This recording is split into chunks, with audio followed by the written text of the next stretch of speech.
Ladies and gentlemen, welcome back to SHOUTcraft America Winter, the fantastic sounds of the new Killer Instinct soundtrack. I think I play it on every stream now. It really is like the only reason to own the new Xbox. It's that damn good, gotta say. Well, we're currently tied up in kind of the feature match of the night. In fact, the last match of the night, since we gave Scarlet the night off. I think it was only fair considering her phenomenal performance in Asus ROG. Unfortunately, not quite close enough. It was kind of a win-win, though, there. It was either Jaedong wins his first title and ceases to become Jae Kong, or Scarlet breaks the Korean All-Killer Premier tournaments this year. So, I don't know. I really couldn't decide who to root for in that one. Yeah, really well-deserved either way. I'm not sure how the games went. I have to go back and watch those VODs afterward. I'm sure they were pretty good, though. I'm really impressed with the Scarlet 3-0 life. Did not expect that at all. She was obviously prepared. Like, she actually said in the interview afterwards that she very much was. But I watched all of those games, and she seemed to have his number the entire time. She knew exactly what to expect from him. Even the 10-10 that came from him, she was expecting that too and managed to hold it. It was really quite ridiculous. She had some ingenious spine crawler placement that really shut that build down completely. And talking to her at IEM, it seems like she actually prepares quite heavily for all of her opponents. And anyone who she respects or fears or just expects to be difficult, she really looks through all their VODs and just analyzes their play and generally has a pretty good read on what they're going to try and do, which is super useful in ZBZ. Yeah, that certainly seems to be the way. All right, folks, Yonsu is on its way. Game 3 of DeMuslim versus Huck. One of these will advance to face the winner tomorrow of Hitman versus Scarlet. As we said, we'll be delaying the Scarlet match until tomorrow to give Scarlet a chance to rest and recuperate, and she'll be traveling to the Acer house, so she'll be able to play from there rather than having to kind of play in the practice room of the NorthCon, which is non-ideal. You know, no one really wants to do that. So we're just going to make it a little bit easier for everybody. It also means that the Europeans will miss less. We'll be starting tomorrow at 12 midday EST. That's 5 in the British Isles, 6 p.m. in Europe. So that's a nice and easy time for you to watch the rest of SHOUTcraft America Winter, brought to you by Ting.com. All right, Yonsu, picked by DeMuslim. What do you expect here? It's hard to say because he's played the two ends of the spectrum. Well, both obviously were just Reaper expansion. That's pretty much the go-to TVP unless you're going for some kind of very, very quick metaback harass. And even then, sometimes you can build into it. But the initial game, he went a very quick 3 racks pressure, which is very, very non-standard. Don't really see that too much. And then last game, he went for completely standard, very passive macro play. Very scared passive macro play. And then Huck, both games, putting on some pressure early on, but not really all inning. Both games just building up for a 2-base army and looking to attack if the opportunity presented itself, but not really forcing it, which is kind of a bit of a development we've seen from Huck. He used to be just kind of, I'm gonna do my 2-base, I'm gonna attack, and I'm gonna kill him. But now he's actually really thinking it through and actually making some decisions there. So definitely much better from him. Worked out for him last game. Not so much the first game, but that one we can blame on the lemons. So not really too much to say about that. When all else fails, blame it on the lemons. To the northeast position, ladies and gentlemen, in the Blue Trunks, playing Terran. He's currently tied up 1 apiece with his teammate here. He is E.G. DeMuslim. Versus his opponent to the southwest position in the Yellow Trunks, playing Protoss. The Scarecrow himself, it is Mr. E.G. Huck. Quick double gas from him. Actually just completely identical builds to the last 2 games out of both of them. I haven't seen any real deviations until after the expansions went down in either game. Reaper will be coming. Actually, no, he went gas first this game, so this could be some kind of fast factory build, potentially. Almost definitely. Actually. Yeah, he's going to be up to 100 gas when the barracks finishes, and it's also a little bit weird that he'd send out the SCV, I suppose, if he had a Reaper on the way. Oh, and he's actually going to proxy the factory. Ooh. Not sure what he's going to do with this. Widowmine, maybe? Exactly. Probably quick Widowmines. Not sure if he's going to go for a drop or just try and kind of run it in and hope that it slips by the defenses. And Huck hasn't really been scouting very thoroughly at all. He always sends out a probe early on to get down proxy pylons. He's very, very conscientious about that. That's actually, in my opinion, one of the best things about him as a player. He always makes sure he has the ability to warp in and harass based on that. But he's not really too careful about scouting early on. He's generally the aggressor. He's usually the one taking charge and doing something early on. However, this game he's going to see no Reaper, so that may tip him off a little bit, may send him out looking. And he does actually have his Zealot running around and scouting, but unfortunately it's on the wrong side of the map. Yeah. Not going to find the proxy anytime soon. No, certainly not. And Starport straight in after that, and it will of course be initial Widowmine. This is a play that Alive was using an awful lot in the first season of WCS, and it was actually extremely effective against Protoss. Very, very annoying to deal with. So we'll see if he's able to actually get that Widowmine in with the expansion coming on here from Huck as well. This is pretty much an ideal scenario, I feel, for this Widowmine. I wonder what his plan with the Starport is, though. Certainly going to drop it first, and then probably, I'm not really sure. The Zealot gets into the main from Huck. He sees nothing really. He sees the barracks, of course. Yeah. But with that Stalker and the Mothership Core there, he can take on these 4 Marines. So it's going to force some SCVs to be pulled. It's also going to give him pretty big scouting information, which is really, really big. It's going to tell him that something is up. Whether or not he can figure out that it's going to be a Widowmine drop, that's the next thing to see. Well, first Widowmine is going in, and oh dear, the Stalker was on move command. It was not on attack move, and that means that Widowmine is getting all the way into the base, and Huck has pulled some probes here, and the shot is going to go off on only a single one. So that worked out pretty well for him. In the meantime, the army has been dealt with by Demuslim. Not a huge number of workers killed, but he got 3, and there's a 4th one there as well. So it's a little bit of a weird situation where they both sort of attacked each other and nothing really happened. Yeah, Huck did kind of panic a bit and really just lost track of his army as he was trying to defend that Widowmine. Actually ended up losing the Mothership Core, which really shouldn't have happened. The Stalker as well, also really... Oh, no, the Stalker escaped, but losing the Zealot and the Mothership Core. The Mothership Core is a pretty big loss. It's a big aid defensively. And Demuslim is in a position to put on quite a bit of pressure because that Widowmine gives him control over the choke, so he can just run in and pound on the Nexus with his Marines. Yep, but that's Observer comes out. Yep, just at the right time there. A couple of Widowmines have been deployed. And, oh, that was a nice little move by Huck. He knew that was going to die, so he decided to do as much damage with it as possible. But Demuslim actually picked up in the medevac, realizing what was happening to avoid damage to his Marines. That was slick. There was. Oh, and he's actually... I don't know about that one. The first one was a good move because, as you said, the Stalker was going to die no matter what. But there, that was just kind of a waste of a Stalker. Would have been better for him to just control it, keep everything alive. Does take out the medevac, but he's going to lose... He does take out the medevac, but he might lose his Mothership Core as well. And he doesn't. Oh. Wow, that was pretty good, actually, from Huck. I gotta say, that was some nice control, and at the end of the day, those Widowmines did very little. 4 workers are being killed by Huck, only a single worker killed by Demuslim. So, I mean, the Widowmines obviously kind of ended up trading for a Stalker each for the most part, but the medevac died, and now these buildings are gradually making their way back across the map, and of course no production is coming from them. Additional barracks are being put into play, and Huck's saying, oh, right, okay, I've dealt with that, now it's time to take map control against the grand total of 3 Marines that you have. And Huck actually already has a Robo and 4 gateways running. He doesn't really have enough probes to support all of that, so it's not as scary as it sounds, but he has a lot of production here. And he already has 2 probes out, dropping pylons, looking for the opportunity to attack. I think he might have it, and Demuslim actually canceled a building. I'm not sure what it was, but that's never a good sign. And Stim just now started, Starport just landing, so no medevacs or tech immediately. Medevac does start up. But Huck's going to start putting on pressure before then. With only 3 Marines, he might just kind of die here. Yeah, he's producing another 3. He's now back up to 9. The bunker just dies immediately. There's no even effort to repair that. And control of the ramp might very well end up being ceded here. I mean, this could actually just be game over. And it is. GG.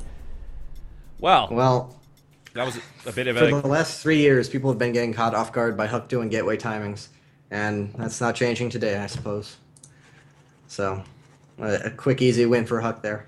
Indeed. It was a quick, easy win for Huck. That now takes the series up to 2-1. It was a really interesting play coming out there from Demuslim, but it evidently was not exactly what he wanted to have happen. He tried. He tried to do damage with it. Huck didn't see it coming in, but was able to react in time. I suppose you really got to distract your opponent in order to really make those Widowmines count. Yeah, he did distract him. It's just Huck decided that he was going to put his attention on the Widowmines instead of the army, so he lost his army. Like, he didn't have the multitasking to deal with both. So it was successful in that way, just didn't end up doing economic damage. But losing those units, I don't know, Demuslim, it really felt like he should have been able to make more happen. It just didn't seem like it was a very good build, and Huck was very well prepared for it. He had the Robo in time to get the Observer out. So Demuslim, maybe he was just gambling on the Widowmines, giving him complete control of the ramp area so he could take down the Nexus. Huck does tend to be very gateway heavy early on, so maybe that's understandable, but that's quite a gamble to take. That did not seem like a Demuslim build. He didn't seem very comfortable with it.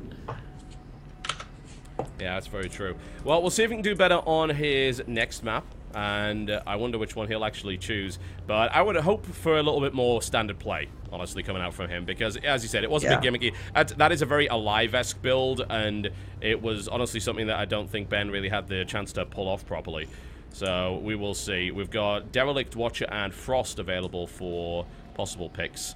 And we'll be going to a quick break. When we come back, we'll be bringing in the next map in this series. Don't go anywhere.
The measure of the common man, no deeds to share, gifts to compare. When all I have it rests on ticking hands, I have my ways, descent delayed, and I have tried to make you see a brighter you. But deep down I know I'll be forever blue. And there's a blackness inside me that's breaking through. But deep down I know I'll be forever blue. Forever blue.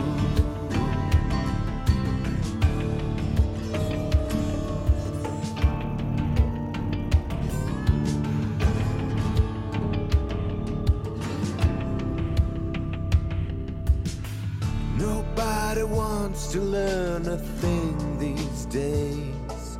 An endless coil of waste and toil. Empires are built upon the ashes of the weak and frail, those doomed to fail. And I've been trying to set free a lighter you. But deep down I know I'll be forever blue. And there's the blackness inside me that's breaking through. But deep down I know I'll be forever blue. Forever blue. Forever blue.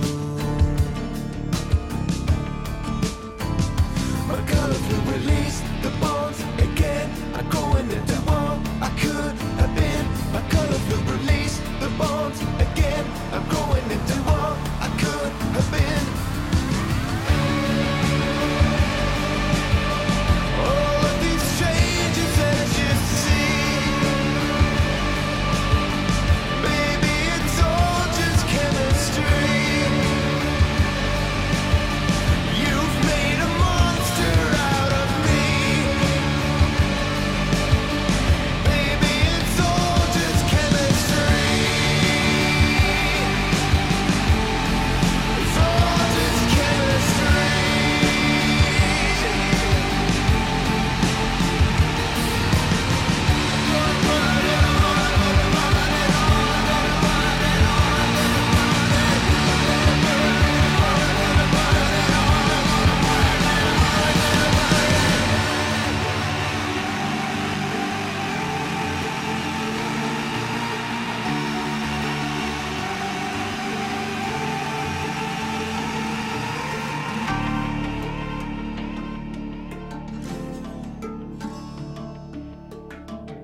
Ladies and gentlemen, welcome back to SHOUTcraft America. I have an unfortunate announcement for you, and that's that Demuslim will unfortunately be forfeiting the rest of the series. He is apparently feeling too ill to play right now.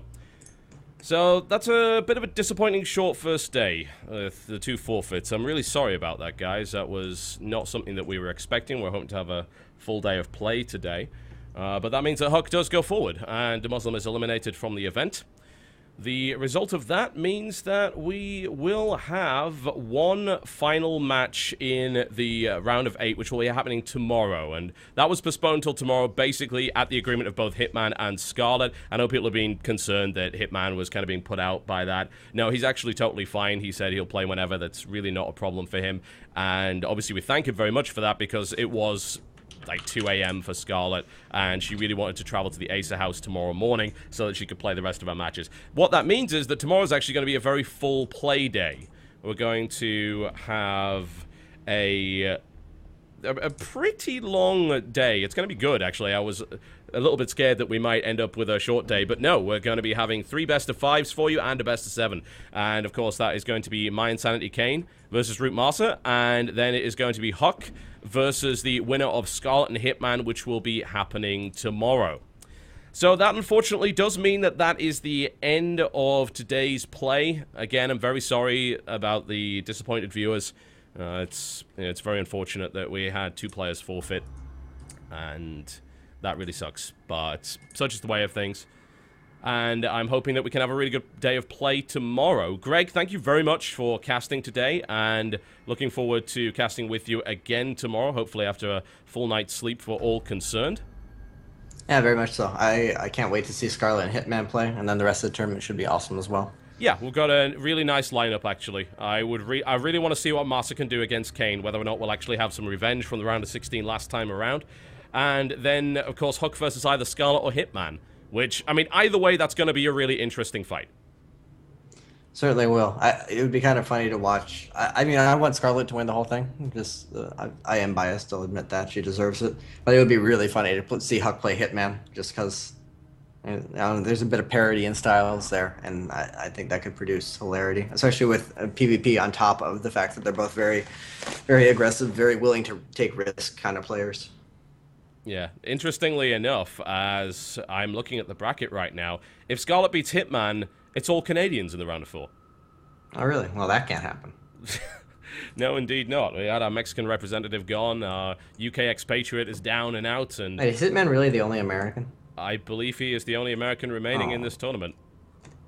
I have to talk to Suppy, at least. I don't know. There's not a whole lot of other good active Americans. Huck's like half American. He spent most of his life in Florida. We'll claim him. He kind of counts. I'm pretty sure he's got dual citizenship, so that pretty much counts. Yeah, he does. Yeah, we'll take that. We'll definitely take that. But yeah, it's all Canadian. Major going out, Minigun going out, Muslim out, and of course, then we've got Hitman Scarlet tomorrow. So yeah, I think we should just rename this SHOUTcraft Canada Winter. Which, I mean, is understandable considering the weather that these guys are doing fairly well. Anyway, again, thank you very much for watching, folks. We apologize for the forfeits, and of course for the fact that the first match very much overlapped with the Asus ROG tournament. That will not happen tomorrow. We're going to be kicking off at 12 p.m. Eastern. That is 9 a.m. on the Pacific West Coast, 5 p.m. in the British Isles, 6 p.m. Central European Time, and 7 p.m. Eastern European Time. I'd like to thank our sponsor once again, Ting.com. Please do check out shoutcraft.ting.com for potential deals on your mobile phone. If you wish to swap out your plan, if you wish to transition through to something that doesn't shaft you quite as much. I mean, this is America we're talking about when it comes to cell phones, but Ting does a pretty good job of giving you some flexibility. So do check them out over at shoutcraft.ting.com and get $25 off your plan. Thanks a lot, folks, and we'll be wrapping up for the night. We will see you tomorrow with Scarlet versus Hitman, and then the round of 4. The order of play for tomorrow will be as follows: Scarlet versus Hitman, Marsa versus Kane, and then Huck versus the winner of Scarlet versus Hitman, and then the grand finals. There will be no bronze match. We'll be going to best of 7, and that should be pretty damn good. Alright, folks, thank you very much for watching. Please do check out the VODs. They are currently going up on youtube.com/Totalbiscuit. You will be able to find them right there. And hopefully that will give you a chance to catch up on the tournament before tomorrow. They should be up imminently, I believe. Also, thanks to all of our new subscribers today. Hopefully you enjoyed the giveaways, and those will also be happening tomorrow. That's it, folks. That's us done for SHOUTcraft America Winter tonight. Thanks a lot for watching, and we will see you tomorrow, 12 p.m. Eastern, for the conclusion of the tournament.